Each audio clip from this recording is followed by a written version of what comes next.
Hi there, everyone. Welcome to my series called Reading Reviews, where I read books during the year and I talk about them. This year for 2020, I have slowed down my reading, unfortunately, so it might take me a little bit to get some more videos up, but I do have another one that was a highly anticipated one for me. I've made no bones about my love for this particular author, and if you've watched me for any length of time, you probably know who it is. But it is Prince of Killers by Layla Reyne.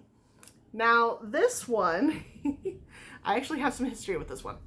Not only did I win a care package with signed copies of all three of the Fog City trilogy, which features Prince of Killers, Kingslayer, and The New Empire, but I also ended up getting all three paperback in that care package, all three ebooks, and all three audiobooks. You can tell I'm a fan.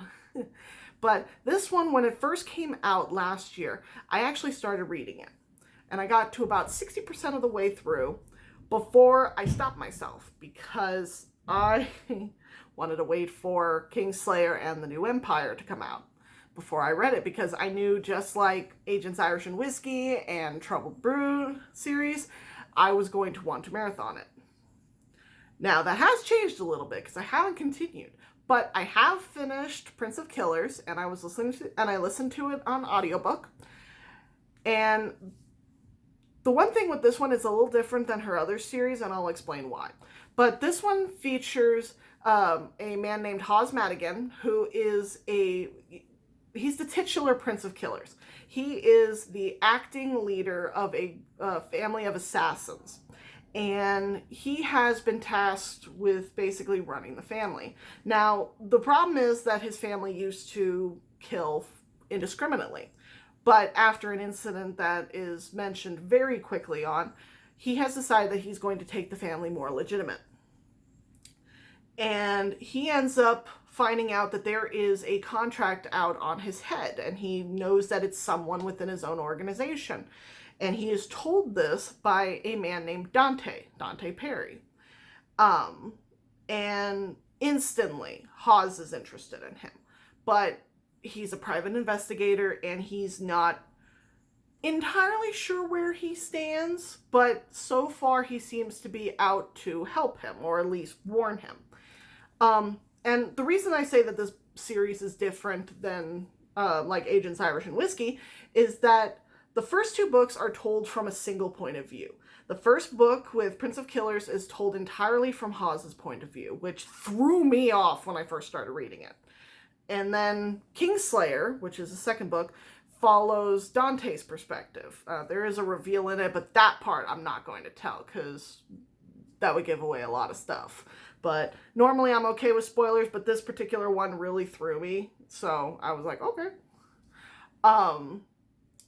But then New Empire, which is the third one, actually brings both of them together, and we're back to the dual point of view, which I particularly like because I gave Prince of Killers 5 stars because it was a genuinely awesome book. It was very fast paced. It was very high octane.